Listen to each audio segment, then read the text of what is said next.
Hello everyone. तो आज हम लोग एक लेक्चर बनाएंगे जो है केमिकल इक्विलिब्रियम का रिवीजन वीडियो। तो ये स्पेसिफिकली है उन बच्चों के लिए जिन्होंने जो बच्चे अभी 11 से 12 जा रहे हैं उन लोगों का रिवाइज होगा। And this is specially for 12th के बच्चे हैं जो अभी जेई के एग्जाम या फिर नीट के एग्जाम देने वाले हैं।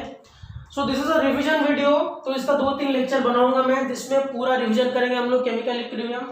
आई will be telling you some concepts, overall concept जो मैं बताऊंगा आप लोगों को, और हम लोग क्वेश्चंस करेंगे। ठीक है, तो स्टार्ट करते हैं बच्चों। We will go in a speed of we will go fast. ठीक है, केमिकल इक्विलिब्रियम क्या है बच्चों, ऑलरेडी आप लोगों ने पढ़ा हुआ है। इक्विलिब्रियम क्या है? Equilibrium is a state. ठीक है, we will be covering very fast. Equilibrium क्या है? Equilibrium is a state. वो कहां पे आ सकता है? इक्विलिब्रियम स्टेट जो कि फिजिकल चेंज हो या केमिकल चेंज हो, कहीं पे भी आ सकता है। कहां पे आ सकता है? मैं पूरा नहीं लिख रहा हूं। कहां पे आ सकता है? फिजिकल चेंज पे आ सकता है, केमिकल चेंज पे भी आ सकता है, आपके लाइफ में भी आ सकता है।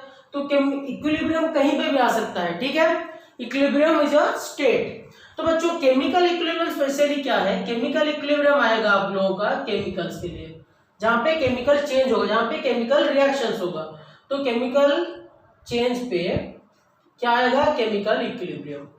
ठीक है, केमिकल चेंज पे क्या आएगा? Chemical equilibrium. तो फिजिकल चेंज पे भी इक्विलिब्रियम आ सकता है। ठीक है, जैसे कि मैं बोलूंगा मेरे पास आइस है और उससे क्या हो रहा है, उसके ऊपर थोड़ा सा पानी फॉर्मेशन हो रहा है या फिर वेपर फॉर्मेशन हो रहा है, कुछ भी हो सकता है। सॉलिड सॉलिड के बीच में हो सकता है, सॉरी सॉलिड गैस के बीच में हो सकता है, सॉलिड लिक्विड के बीच में हो सकता है, लिक्विड गैस के बीच में हो सकता है। ठीक है, कि अगर मैं किसी लिक्विड को इवापोरेट कर रहा हूँ तो एट द टाइम लिक्विड जब इवापोरेशन हो रहा है तो वो वेपर्स और लिक्विड के बीच में भी इक्विलिब्रियम आ सकता है।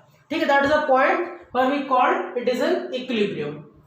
Equilibrium is nothing but balancing. अगर मान लो मेरे पास एक ये ग्राउंड है और यहाँ पे मेरे पास एक बॉडी है। ठीक है, फ्री बॉडी डायग्राम बना रहा हूँ मैं। यहाँ पे एक बॉडी है मेरे पास, तो इसके ऊपर क्या होगा? नॉर्मल फोर्स N गिर रहा होगा। यहाँ पे नीचे क्या हो रहा होगा? mg गिर रहा होगा। तो इसका मतलब मैं क्या बोलूंगा? ये जो बॉडी है दैट इज एन इक्विलिब्रियम। ठीक है, दैट इज एन इक्विलिब्रियम। कोई फोर्स, इसके ऊपर फोर्स पड़ रहा है लेकिन बॉडी मूव नहीं कर रहा है। So I can say this is static equilibrium. What I can say this is known as static equilibrium. लेकिन बच्चों और एक टाइप के इक्विलिब्रियम है जिसको मैं बोलूंगा dynamic equilibrium. So what is dynamic equilibrium? तो मैं आपको एग्जांपल से समझाता हूं। मान लो मेरे पास एक कंटेनर है जिसमें थोड़ा पानी है। ठीक है, और ऊपर से मैं पानी डाल रहा हूं, तो अभी क्या होगा? जो कंटेनर में पानी है उसका लेवल क्या होगा? बढ़ेगा ऑब्वियसली। तो अब मैं क्या करता हूं? यहाँ पे एक पोर कर देता हूं, एक होल बना देता हूं। ठीक है, जितने अमाउंट का पानी गिरेगा उतने ही रेडियस का एक होल बना देता हूं। तो जितना पानी यहाँ पे गिरेगा धीरे धीरे उतना पानी क्या होगा? कम होता जाएगा। मतलब 5 मिलीलीटर अगर पानी यहाँ पे ऐड हो रहा है तो यहाँ पे 5 मिलीलीटर क्या हो रहा होगा? कम हो रहा होगा। समझ रहे हो बच्चों? तो ईच पॉइंट है, कोई भी पॉइंट पे आके देख लो, कोई भी पॉइंट पे आके देख लो, ये जो पानी का लेवल क्या होगा? ये कांस्टेंट रहेगा। मैं पानी ऊपर से डाल रहा हूँ, यहाँ से पानी नीचे गिर रहा है, तो पानी का लेवल क्या होगा? कांस्टेंट होगा। तो मैं क्या बोलूंगा कि पानी का जो लेवल है वो इक्विलिब्रियम में है। लेकिन मैं बोलूंगा क्या रिएक्शन हो रहा है यहाँ पे? ऑब्वियसली रिएक्शन, मतलब कुछ चेंजेस हो रहा है, ऑब्वियसली हो रहा है, क्योंकि पानी ऐड हो रहा है, पानी जा रहा है, तो प्रोसेस कंटिन्यूइंग है। लेकिन हम लोगों को दिख रहा है क्या है? This is looking like equilibrium. ठीक है, तो इस टाइप के इक्विलिब्रियम को हम लोग बोलते हैं डायनामिक इक्विलिब्रियम। क्या बोलते हैं हम लोग? Dynamic equilibrium. मतलब यहाँ पे चेंजेस हो रहा है लेकिन हम लोगों को पता नहीं चल रहा है। ये जो सिस्टम है हम लोगों को क्या दिख रहा है? ये this is looking like static state. ठीक है, लेकिन इस टाइप के इक्विलिब्रियम को बोलते हैं डायनामिक। इसमें क्या हो रहा है? कुछ दूसरा इफेक्ट नहीं पड़ रहा है, कंटिन्यूअस नहीं हो रहा है, लेकिन इसमें क्या हो रहा है? चेंजेस हो रहा है लेकिन पता नहीं चल रहा है। कैसे पता चलेगा? देखो, अगर मैं ऊपर से पानी डाल रहा हूं और यहाँ पे मैं हाथ रख दूंगा तो पानी का लेवल क्या होगा? बढ़ जाएगा। इसका मतलब पानी का लेवल राइज हो गया। मैं इसको बंद कर दूंगा और इसको खोल दूंगा, पानी का लेवल क्या होगा? कम हो जाएगा। मतलब कोई भी एक प्रोसेस को आप हटा दो, क्या हो जाएगा? ये चले जाएगा ऊपर। ठीक है, तो यहाँ पे क्या हो रहा है? This process is known as dynamic equilibrium, क्योंकि पानी का अमाउंट हमेशा चेंज हो रहा है। ठीक है, okay. So this is static equilibrium and this is dynamic equilibrium. Revision video है तो मैं ये एक्सपेक्ट करूंगा कि आप लोग इक्विलिब्रियम थोड़ा बहुत आप लोगों ने रिवाइज किया होगा और हम लोग उसको देखेंगे। तो बच्चों नॉर्मली केमिकल इक्विलिब्रियम कहाँ पे आता है? जहां पे रिवर्सिबल रिएक्शन होता है। कहाँ पे होता है? जहां पे रिवर्सिबल रिएक्शन होता है। ठीक है, रिवर्सिबल रिएक्शन को हम लोग कैसे शो करते हैं? ऐसे रिवर्स एरो मार्क से मैं ऐसे बोल दूंगा ए रिवर्सिबल बी, मतलब दोनों साइड पे रिएक्शन हो सकता है। इस डायरेक्शन में हम लोग क्या बोलेंगे फॉरवर्ड रिएक्शन, इस साइड पे क्या बोलेंगे बैकवर्ड रिएक्शन, यहाँ पे फॉरवर्ड, इस साइड पे बैकवर्ड रिएक्शन, ठीक है। This is a reversible change, जहां पे क्या हो सकता है केमिकल इक्विलिब्रियम आ सकता है, ठीक है बच्चों। ओके, तो केमिकल इक्विलिब्रियम क्या होता है? Equilibrium is a balancing point. देखो यहाँ पे क्या हो रहा है, ए से बी फॉर्मेशन हो रहा है, फिर बी जब जैसे ही बी फॉर्मेशन होगा धीरे धीरे क्या होगा ए भी फॉर्मेशन होगा। एक ऐसा पॉइंट आएगा जिस पॉइंट पे क्या होगा rate of forward reaction will be equal to rate of backward reaction. At that point of time we will say the body the reaction is in equilibrium. कुछ पॉइंट ए क्या हुआ धीरे धीरे धीरे धीरे कम हुआ, बी फॉर्मेशन हुआ, बी धीरे धीरे धीरे धीरे क्या फॉर्मेशन करेगा ए फॉर्मेशन करेगा, ठीक है। तो धीरे धीरे क्या होगा एक पॉइंट पे rate of forward reaction will be equal to rate of backward reaction. At that point of time we will say the equilibrium is achieved, ठीक है। तो इक्विलिब्रियम में क्या होता है, एट इक्विलिब्रियम में क्या होता है जो कॉन्सेंट्रेशन चेंज नहीं होता है, जिसका जो भी कॉन्सेंट्रेशन है सेम होता है। लेकिन बहुत यहाँ पे कंफ्यूजन पॉइंट ये आता है, बहुत लोग सोच लेते हैं कि ए और बी का कॉन्सेंट्रेशन सेम हो जाता है, ऐसा नहीं होगा। जिसका कॉन्सेंट्रेशन इक्विलिब्रियम में जो पहुंच गया ना वो कांस्टेंट होगा, ये दोनों सेम होगा ऐसा नहीं है। जैसे कि मैं बोलूंगा एक अगर रिएक्शन मेरे पास ए बी रिवर्सिबल टू सी, तो इक्विलिब्रियम पॉइंट पे ऐसा नहीं है कि ए का कॉन्सेंट्रेशन बी का कॉन्सेंट्रेशन सी का कॉन्सेंट्रेशन ये सेम हो जाएगा, that is not the process. Eight that point of time जब भी हम लोग देखेंगे कॉन्सेंट्रेशन क्या हो गया कांस्टेंट हो गया होगा। सबका अलग अलग हो सकता है, सबका सेम हो सकता है, अलग हो सकता है, लेकिन जो भी वैल्यू होगा इक्विलिब्रियम पॉइंट पे वो क्या होगा बच्चों कांस्टेंट हो गया होगा। देखो इसके लिए एक ग्राफ है, जिस ग्राफ में हम लोग बहुत लोग कंफ्यूज होते हैं, मैं इसको समझा देता हूँ क्या है। देखो जैसे कि मान लो ऐसे एक reaction reversible reaction A plus B irreversible with C plus D. तो हम लोग जब ग्राफ बनाते हैं मैं क्या ले लेता हूँ यहाँ पे कॉन्सेंट्रेशन ले लेता हूँ, ठीक है, यहाँ पे टाइम ले लेता हूँ, कॉन्सेंट्रेशन एंड टाइम। तो बच्चों क्या होगा यहाँ पे ए और बी कोई भी ले लेते हैं, ए और बी मान लो, ये कॉन्सेंट्रेशन क्या होगा ऐसे कम होगा, ठीक है। पहले क्या होगा रिएक्टेंट बहुत ज्यादा होगा फिर धीरे धीरे कम होगा, इसको मैं लिख लेता हूँ ए और बी, ठीक है बच्चों। सी और डी के लिए क्या होगा, सी और डी जीरो से स्टार्ट होगा, फिर क्या होगा ऐसा हो जाएगा सी और डी, ठीक है। तो यहाँ पे कंफ्यूजन ये आता है कि बहुत देखो ये पॉइंट क्या है, देखो कॉन्सेंट्रेशन कम हो गया फिर कांस्टेंट हो गया, कॉन्सेंट्रेशन बढ़ के फिर कांस्टेंट हो गया। जिस पॉइंट के बाद दोनों का कॉन्सेंट्रेशन पैरेलल हो गया, मतलब दोनों का कॉन्सेंट्रेशन कांस्टेंट हो जा रहा है, दोनों का सेम नहीं है, ए और बी का यहाँ पे कांस्टेंट हो रहा है, सी और डी का यहाँ पे कांस्टेंट हो रहा है, वो पॉइंट को हम लोग बोलते हैं इक्विलिब्रियम पॉइंट। और यहाँ पे इक्विलिब्रियम अचीव हो गया, इक्विलिब्रियम के बाद कॉन्सेंट्रेशन क्या है फिक्स हो गया। तो बहुत सारे ग्राफ में ऐसे भी होता है कॉन्सेंट्रेशन का, ऐसे ही जैसे कि देखो यहाँ पे मैं ले लेता हूँ कॉन्सेंट्रेशन, यहाँ पे टाइम। तो क्या ऐसे भी पॉसिबल हो सकता है, ऑब्वियसली हो सकता है। देखो कैसे हो सकता है, दिस इज ए और बी,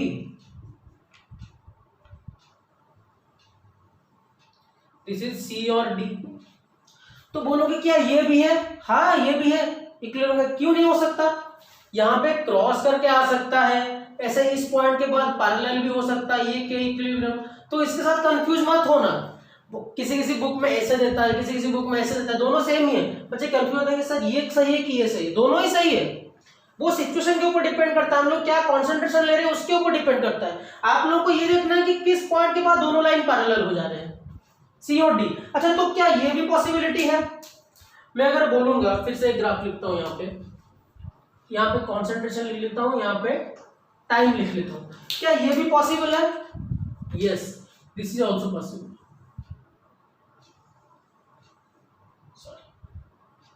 ये ऐसे कंबाइन होके जा सकता है, ये लिख सकता हूं ए और बी, यहाँ पे सी और D, this is also possible. मैं क्या बोलूंगा after this time this point क्या इक्विलिब्रियम इज अचीव्ड।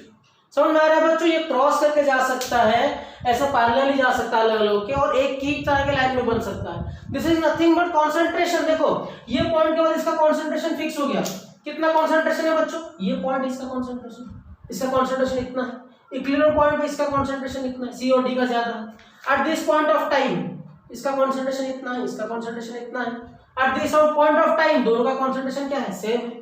तो ये कोई भी पॉसिबल हो सकता है। लेकिन इसमें क्या है, जो मैंने बोला कि rate of forward reaction is equal to rate of backward reaction. तो अगर मैं क्या करूंगा, यहाँ पे एक ग्राफ बनाऊंगा और बोलूंगा कि यहाँ पे लेता हूं मैं रेट ऑफ रिएक्शन और यहाँ पे टाइम लेता हूं, तो बच्चों यहाँ पे ऐसे क्रॉस होके नहीं जा सकता है। एट इक्विलिब्रियम पॉइंट क्या होगा, ये ऐसे होगा ही होगा, ये पॉसिबल होगा।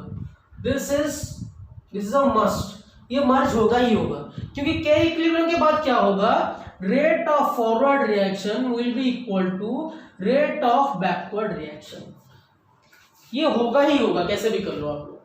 समझ में आ रहा है? तीनों चारों ग्राफ को मैं आप लोग अच्छे से समझा दिया। जब कॉन्सेंट्रेशन टाइम लेंगे तो क्या होगा, ये तीनों ही सही है, तीनों ही सही है। And rate of forward equal to rate of backward, ये सही होगा ही होगा। ठीक है, ओके चलो,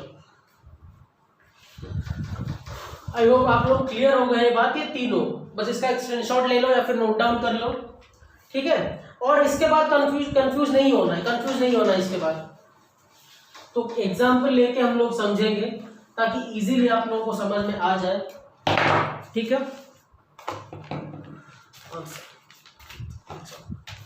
ओके बच्चों, तो हम लोग एक एग्जाम्पल ले लेते हैं। जैसे कि मैं एक एग्जाम्पल लेता हूं H2 plus I2 in equilibrium with 2HI। ठीक है बच्चों, तो यहां पे मैं क्या करता हूं, जल्दी से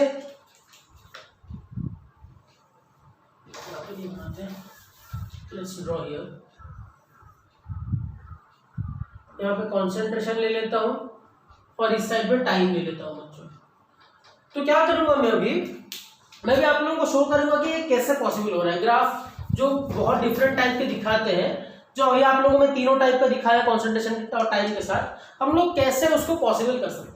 देखो मान लो इनिशियली t इक्वल टू 0, मैं तो नंबर ऑफ मोल्स कुछ भी ले सकता हूँ। यहाँ पे 2, यहाँ पे 3 और यहाँ पे 0 ले लिया, ठीक है। तो अब t इक्वल टू इक्विलिब्रियम, जब इक्विलिब्रियम टाइम आएगा, मान लो यहाँ से x डिसोसिएट हो रहा है, यहाँ पे x क्या है, क्योंकि इसका 1 मोल के लिए इसका 1 मोल जाएगा, इसका 1 मोल के लिए इसका 2 मोल, H2 के 1 मोल के लिए यहाँ पे 2 मोल फॉर्मेशन हो रहा है। तो जब x कमेगा यहाँ पे, तो यहाँ पे क्या फॉर्मेशन हुआ होगा, 2x फॉर्मेशन हुआ होगा। I hope this is clear to you. आप लोग 12th pass out student almost. तो अभी क्या करता हूं मैं, ऐसे कर देता हूं। मान लो दिस इज 1, दिस इज 2, थोड़ा और बड़ा करते हैं तो ये क्लियर आ जाए आपको। Suppose this is 1, this is 2 and this is 3, ठीक है। तो यहाँ पे क्या हुआ बच्चों, देखो H2 के लिए 2 माइनस एक्स, 2 कहां पे है बच्चों, यहाँ पे 2 का लाइन है, 2 माइनस एक्स मतलब कुछ कम हुआ होगा ऐसे, दिस इज x, यहाँ पे ये कौन सा लाइन है, 2 है, तो ये किसका कॉन्सेंट्रेशन है, H2 का कॉन्सेंट्रेशन है। मैं बोलूंगा 3 माइनस एक्स, तो कैसे हुआ होगा, ये लाइन x होगा, this will B concentration of I2, 3 minus x, ठीक है। 2HI मतलब 2x, अगर ये 1 है तो ऐसे उसको हम लोग एक्सपेक्ट कर सकते हैं, ऐसे हो सकता है ऐसे, ये क्या हो जाएगा, दिस विल बी 2x। तो ये किसका कॉन्सेंट्रेशन है, 2HI, सॉरी HI का कॉन्सेंट्रेशन है, ठीक है बच्चों, कॉन्सेंट्रेशन ऑफ HI। तो आपने बुक में इस तरह का भी देखा होगा। इसको अगर मैं ऐसे बनाऊं तो ये कुछ इस तरह का दिख रहा है, तो आपने बुक में ऐसे एग्जांपल देखा होगा।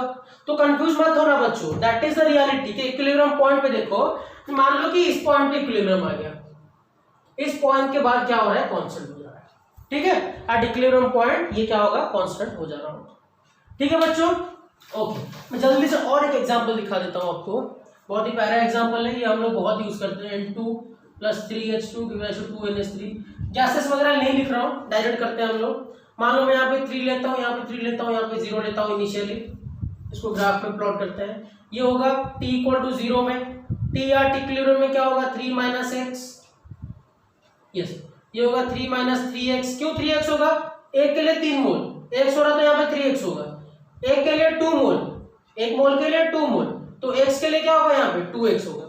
ठीक है बच्चों, तो क्या करेंगे, देखो इमेजिन करो, मान लो ये पॉइंट में 3 ले लेता हूँ, ये कॉन्सेंट्रेशन है, ये क्या है टाइम है, इस पॉइंट को मैं 3 ले लेता हूँ, तो 3 - x मतलब कुछ, ये मान लो 3 का पॉइंट है, तो 3 - x बच्चों किस तरह का आएगा, कुछ इस तरह आएगा, 3 - x, this will B x, तो ये क्या आ गया 3 - x। ठीक है, 3 - 3x कुछ इस तरह का आएगा, ये मान लो कितना हो गया 3x हो गया, तो ये कितना आ गया 3 - 3x। अब मैं बोलूंगा 2x, तो इसको कुछ इस तरह का आएगा, ये आ गया 2x। ठीक है बच्चों, तो कॉन्सेंट्रेशन ये किसका है N2, ये H2 का, ये क्या है NH3 का। तो ग्राफ में कंफ्यूज नहीं होना है। ठीक है, तो ये गैप कितना है कितना कम है देख के आप बता सकते हो। मान लो ये डिस्टेंस दिया, ये ज्यादा दिया है, तो उससे तुम लोग यहाँ पे कॉन्सेंट्रेशन आ सकते हो, जैसे हम लोग यहाँ से यहाँ पे जा सकते हैं, तो प्रैक्टिस करो यहाँ पे हम लोग कैसे यहाँ पे आ सकते हैं। ठीक है बच्चों, ओके।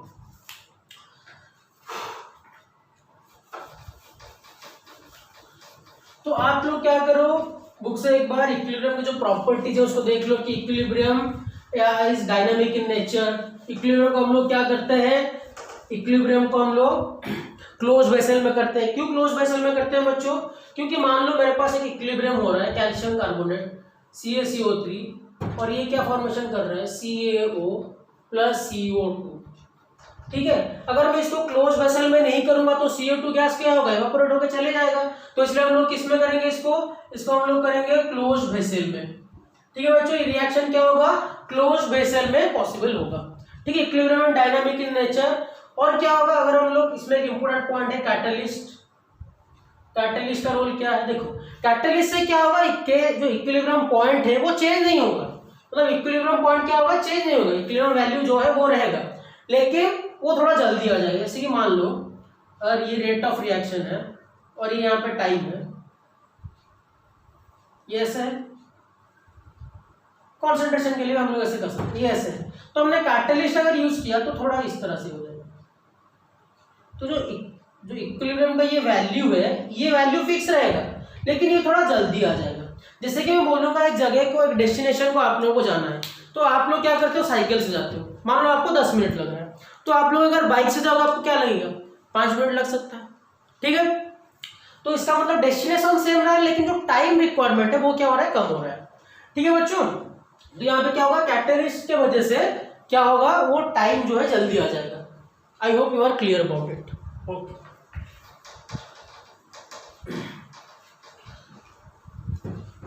तो लॉ ऑफ मास एक्शन के बारे में ज्यादा नहीं बोलता हूं। लॉ ऑफ मास एक्शन क्या था कि जो रेट ऑफ रिएक्शन होगा वो क्या होगा, एक्टिव मास के साथ प्रोपोर्शनल होगा। तो डायरेक्ट हम लोग लॉ ऑफ केमिकल इक्विलिब्रियम के पास जाते हैं। तो मैं अगर बोलूंगा AA + BB in equilibrium with C + D। ठीक है, तो इससे मैं क्या लिख सकता हूं, ऐसे लिख सकता हूं, रेट इक्वल्स टू, ये फॉरवर्ड रिएक्शन है, तो रेट ऑफ फॉरवर्ड रिएक्शन अगर मैं ऐसे लिखूंगा, this will B proportional with A⁴ and B⁴ ठीक है, लॉ ऑफ मास एक्शन ने बोला कि जो हम लोगों का कॉन्सेंट्रेशन लेंगे हम लोग रिएक्टेंट का, उसके साथ जो स्टोइकियोमेट्रिक कोएफिशिएंट होगा वो क्या होगा, उसका पावर होगा। तो रेट ऑफ बैकवर्ड रिएक्शन में क्या लिख सकता हूं, this will B proportional with C⁴ D⁴ ठीक है बच्चों, तो इससे मैं क्या लिख सकता हूं, अगर प्रोपोर्शनलिटी हटा दूंगा तो क्या होगा, rate of forward reaction equal to KF A⁴ और यहाँ पे क्या होगा B⁴ और रेट ऑफ बैकवर्ड रिएक्शन क्या होगा KB यहाँ पे कांस्टेंट है, यहाँ पे मैं ले रहा हूँ कांस्टेंट, बैकवर्ड कांस्टेंट, तो यहाँ पे क्या होगा C⁴ और यहाँ पे होगा बच्चों D⁴ ठीक है। देखो ये रिएक्शन में एक टर्म यूज होता है जिसको हम लोग बोलते हैं क्वेश्चन, रिएक्शन क्वेश्चन, जैसे इंटेलिजेंस क्वेश्चन बोलते हैं, हम लोग बोलेंगे रिएक्टेंट और reaction question, sorry reaction question. जैसे कि मैं बोलूंगा इंटेलिजेंट, IQ से पता चलता है कि कितने इंटेलिजेंट हो आप, वैसे RQ से क्या पता चलता है कि रिएक्शन कितना चल रहा है, तो इसको हम लोग Q लिखते हैं। दिस इज जैसे एक्सप्रेशन, क्या एक्सप्रेशन ये C⁴ D⁴ divide by A⁴ और b to the power b। तो ये एक क्वेश्चन, एक स्टेटमेंट और एक एक्सप्रेशन है, इसको क्यू को बोलते हैं हम लोग। इसका मतलब ये है कि हम लोग प्रोडक्ट के साइड में जो है डिवाइड बाय रिएक्टेंट के साइड में कर रहे हैं पावर के साथ। तो जैसे जैसे रिएक्शन बढ़ता रहेगा, जैसे जैसे रिएक्शन प्रोसीड होगा, क्यू का वैल्यू भी क्या होगा, इंक्रीज होता रहेगा, क्योंकि ये तो बढ़ने वाला है। फिर उसके बाद क्या होगा, क्यू का वैल्यू कम होगा एट ए पॉइंट, क्यू का वैल्यू क्या होगा, बैलेंस हो जाएगा, कांस्टेंट हो जाएगा। समझ रहे हो बच्चों क्या हो रहा है? अगर सी और डी का वैल्यू बढ़ा तो क्यू क्या हो रहा है, बढ़ रहा है। फिर उसके बाद क्या होगा, सी और डी वापस जब ए और बी फॉर्मेशन करेगा तो क्यू का वैल्यू क्या होगा, कम होगा एट अ पर्टिकुलर टाइम। अच्छे से सुनो, यहाँ पे क्या होगा, जैसे रिएक्शन स्टार्ट हुआ तो ये धीरे धीरे फॉर्मेशन हो रहा है, ये क्या है, ज्यादा है। तो जब ये ज्यादा होने वाला है, सी और डी धीरे धीरे जैसे ज्यादा बढ़ेगा तो क्यू का वैल्यू भी बढ़ेगा। तो जैसे जैसे सी और डी फॉर्मेशन हो गया, वापस से ए और बी बनेगा, मतलब क्यू का वैल्यू क्या होगा, धीरे धीरे कम होगा।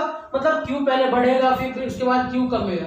एट अ पर्टिकुलर टाइम जब rate of forward reaction will be equal to rate of backward reaction, Q का एक स्पेशल नाम देते हैं हम लोग, जिसको बोलते हैं के इक्विलिब्रियम, जिसको हम लोग क्या बोलते हैं, के इक्विलिब्रियम। सो के equilibrium is nothing but a part of question. तो हम लोग ऐसे बोल सकते हैं, जैसे कि हम लोग बोलते हैं कि बहुत सारे नाम है, जैसे कि मान लो कि मेरा नाम समीर है, तो मेरा निकनेम मान लो एक्स है, तो कोई मुझे अगर एक्स बुलाएगा तो X is a part of my name, that is me. So वैसे ही क्यू का एक दूसरा नाम है के इक्विलिब्रियम। कौन से टाइम पे, जब इक्विलिब्रियम पॉइंट आ जाता है। ठीक है, ओके। तो आई होप ये समझ में आ गया होगा, क्यू पहले क्या होगा, बढ़ेगा, फिर उसके बाद क्या होगा, क्यू कमेगा। एट अ पॉइंट जब वो कांस्टेंट हो जाएगा Q, that is known as K equilibrium. ठीक है, तो के इक्विलिब्रियम को हम लोग क्या लिख सकते हैं, यहाँ पे ये एक स्पेशल नाम है उसका बस। तो rate of forward reaction equal to rate of backward reaction. तो इससे मैं क्या लिख सकता हूँ, दिस विल बी दिस। तो इससे मैं क्या लिख सकता हूँ, K F A to the power A, यहाँ पे B to the power B equals to K B C to the power C D to the power D. तो ये के एफ बाई के बी, इसको यहाँ पे डिवाइड करूंगा तो फाइनली के इक्विलिब्रियम उसको बोलते हैं, के एफ बाई के B which will be equal to c to the power c d to the power d divided by a to the power a and b to the power b। इसको ऐसे लिखूंगा, इसको हम लोग क्या बोलेंगे, के इक्विलिब्रियम। ठीक है, इक्विलिब्रियम कांस्टेंट। के इक्विलिब्रियम इज नथिंग बट, इसको क्या बोलते हैं हम लोग, इक्विलिब्रियम कांस्टेंट बोलते हैं। ठीक है, देखो बच्चों और एक बात बताता हूँ आप लोगों को कि जब भी हम लोग पर्टिकुलर एग्जाम्पल लेंगे, एट इस रिविजन वीडियो में जल्दी जल्दी बता रहा हूँ, तो जो सॉलिड का and excess of liquid, excess of liquid, तो इसका हम लोग बच्चों कॉन्सेंट्रेशन क्या लेंगे, इसका जो कॉन्सेंट्रेशन होगा that concentration will be constant, तो हम लोग उसको कंसिडर नहीं करेंगे। ठीक है, we will not consider the concentration of solid and excess of liquid. इसको याद रखना, जहां पे एक्सेस ऑफ लिक्विड और सॉलिड हो उसका कॉन्सेंट्रेशन को हम लोगों को नहीं लेना है। मतलब क्या लेना है हम लोगों को, सिर्फ गैसियस सिस्टम का लेना है। हम लोग क्या लेना है बच्चों, सिर्फ गैसियस पार्ट का कॉन्सेंट्रेशन को लेना है। इसको याद रखना है आप लोगों को। सॉलिड और एक्सेस लिक्विड का कॉन्सेंट्रेशन को हम लोग कंसिडर नहीं करेंगे, सिर्फ किसका करेंगे, गैसियस पार्ट का करेंगे। ठीक है बच्चों, ओके। तो मैं एक एग्जाम्पल बताता हूँ आप लोगों को।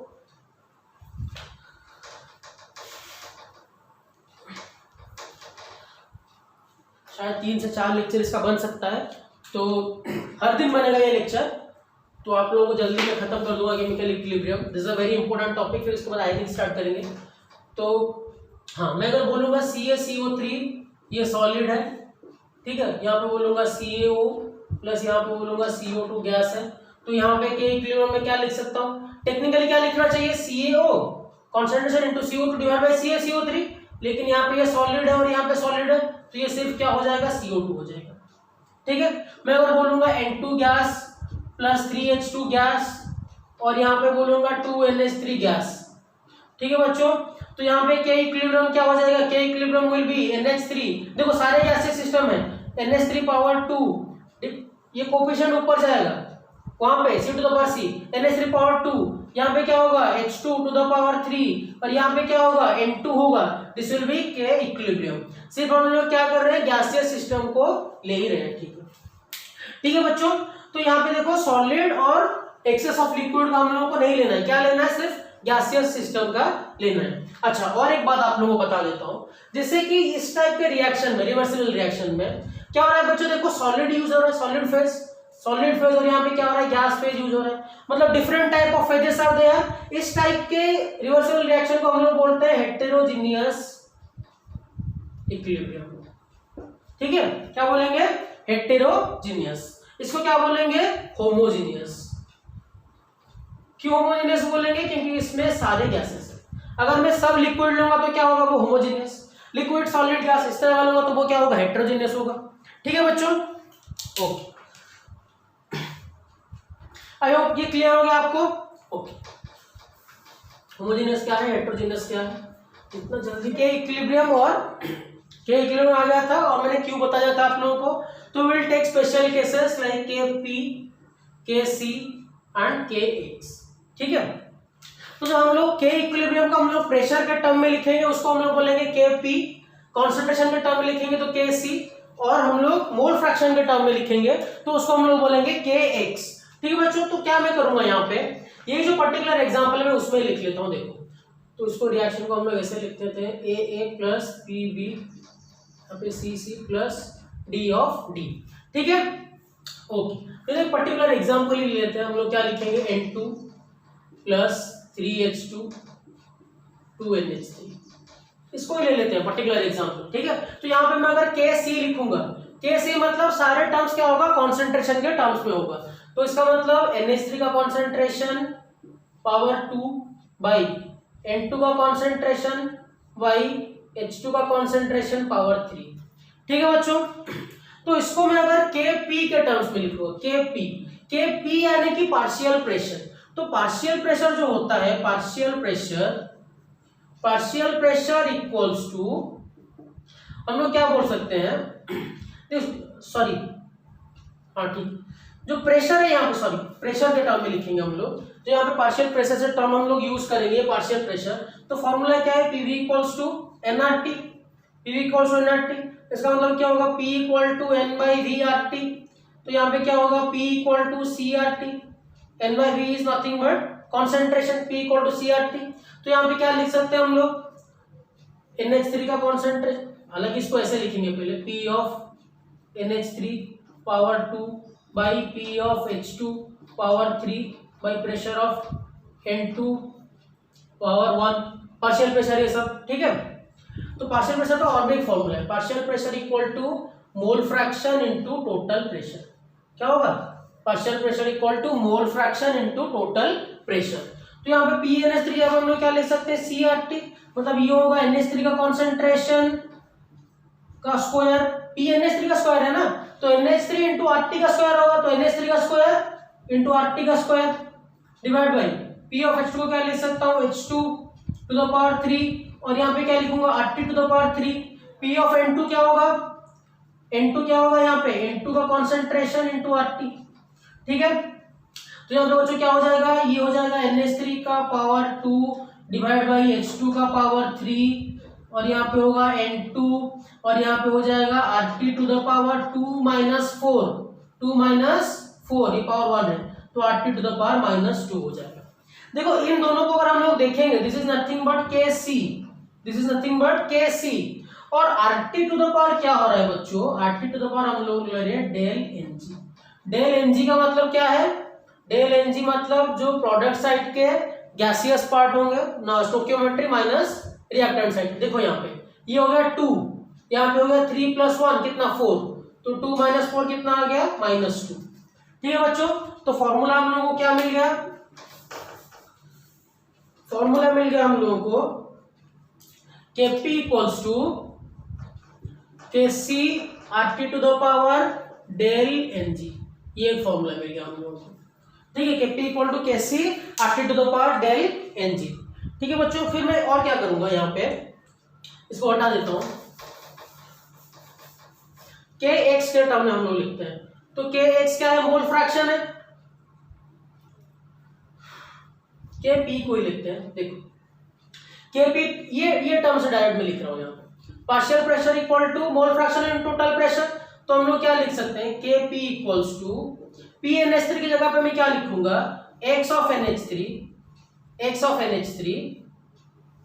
Into P total to the power 2, ठीक है, डिवाइड बाय यहाँ पे क्या होगा, x of H2 power 3 into P total power 3, फिर क्या होगा PN2 की जगह पे x of N2 into P of T। तो ये बच्चों क्या हो जाएगा, x of NH3 mole fraction of NH3, यहाँ पे पावर 2 छोड़ दो, power 2 divide by x of H2 power 3 into x of N2, और यहाँ पे क्या होगा P of T power 2 minus 4, ये क्या होगा -2 होगा। तो ये क्या हो गया बच्चों, Kp, तो दिस वैल्यू इज Kx, तो यहाँ पे क्या होगा Kx Pt to the power -2, ये क्या आ गया Kp। तो Kp को हम लोग क्या लिख सकते हैं, Kp equals to Kx Rt to the power del Ng। Kp को क्या लिख सकते हैं हम लोग, Kx Rt to the power del Ng, ये डेल Ng हो गया, ठीक है, Pt सॉरी Rt बोल रहा हूँ, Pt टोटल प्रेशर। तो हम लोग क्या लिख सकते हैं, Kp इक्वल्स टू Kx, और यहाँ पे क्या होगा P टोटल या फिर P लिख लेता हूँ यहाँ पे, P total to the power del Ng, ऐसे लिख सकते हैं हम लोग, ठीक है बच्चों। तो दोनों में अगर हम लोग रिलेशन निकालेंगे तो रिलेशन क्या आ सकता है, देखो, तो दोनों के पी सेम हो गया, तो इसका मतलब मैं क्या लिख सकता हूँ, I can write Kc Rt to the power del Ng equals to Kx P T to the power del Ng। तो इसका मतलब मैं लिख सकता हूं Kc equal to Kx Pt by Rt to the power del Ng। तो ये भी एक फॉर्मूला होगा Kc और Kx के बीच में, ठीक है, this will be formula between Kc and Kx, ठीक है बच्चों। I hope you are very clear about it, okay. तो ये Kp Kc और Kx के बीच में रिलेशन हो गया। सो अब हम लोग आगे के क्लास में और कॉन्सेप्ट करेंगे। थोड़ा सा और एक बात बता देता हूँ आप लोगों को, ओके, जैसे कि इसके ऊपर हम लोग आगे की क्लास में क्वेश्चंस करेंगे। तो रिवीजन वीडियो है, 2-3 वीडियो में ये खत्म हो जाएगा, आप लोग क्वेश्चन करते रहो, मैं कुछ इंपोर्टेंट क्वेश्चन करवाऊंगा आप लोगों को। जैसे कि मान लो मेरे पास एक रिएक्शन है A plus B reversible C, इसका इक्विलिब्रियम कांस्टेंट K1 है बच्चों, ठीक है। तो अगर मैं C reversible A plus B लिखूंगा, जो K इक्विलिब्रियम मेरा नया आएगा वो आएगा 1/K1, ठीक है बच्चों। इसको अगर मैं ऐसे उल्टा लिख दूं तो ये क्या होगा 1/K1 होगा। अब इसमें क्या करता हूं, 2 मल्टीप्लाई करता हूं या n मल्टीप्लाई करता हूं, Na plus NB equal to, ये अगर NC हो गया तो K इक्विलिब्रियम, यहाँ पे K इक्विलिब्रियम लिखता हूं, तो K इक्विलिब्रियम क्या हो जाएगा K1 to the power n होगा, ठीक है। बस एक्सप्रेशन लिख लो, समझ में आ जाएगा, K1 to the power n होगा, ठीक है बच्चों। ये याद रखना है, अगर इसको उल्टा करेंगे तो 1 हो जाएगा, इसमें अगर टोटल में n मल्टीप्लाई करेंगे टू द पावर n हो जाएगा। जैसे कि मेरे पास अगर ऐसा है A प्लस बी 2C है, यहाँ पे C है, ठीक है, A प्लस 2B कर देता हूँ, C है यहाँ पे, और यहाँ पे है C प्लस B, और यहाँ पे है D, ठीक है। अब यहाँ पे है K1 वैल्यू और यहाँ पे है K2। अब मान लो मैं दोनों को ऐड करके इक्वेशन बनाया, ये C और C कैंसिल होगा, A प्लस 3B और यहाँ पे बन जाएगा D, ठीक है, A plus B 3B equal to D, ये अगर बना फाइनल इक्वेशन, तो इसका जो K इक्विलिब्रियम होगा वो होगा K1 into K2। K equilibrium क्या होगा, K1 इंटू K2 होगा। इन दोनों को अगर मैं ऐड कर रहा हूँ, देखो ऐड कर दिया मैंने, A C और C दोनों साइड से कैंसिल हो गया, 2B प्लस B 3B और यहाँ पे D, तो इसका जो फाइनल K इक्विलिब्रियम आएगा वो क्या आएगा बच्चों, that will be K1 into K2, ठीक है। A प्लस 3B क्या आ जाएगा बच्चों, K1 इंटू K2 आ जाएगा। सो ये सबको, ये तीनों वैल्यू आप लोगों को याद रखना है। ये क्या होगा 1/K1 होगा, मैं रिवर्स कर दूंगा तो n मल्टीप्लाई करूंगा तो K1 to the power n होगा, और ये क्या होगा अगर मैं इन दोनों को ऐड करूंगा तो क्या होगा K1 इंटू K2 होगा, ठीक है। तो आज की क्लास के लिए हम लोग यहाँ पे ही रखेंगे। इसके बाद जो है मैं इसके पार्ट्स लेंगे, डिग्री ऑफ डिसोसिएशन हम लोग डिस्कस करेंगे।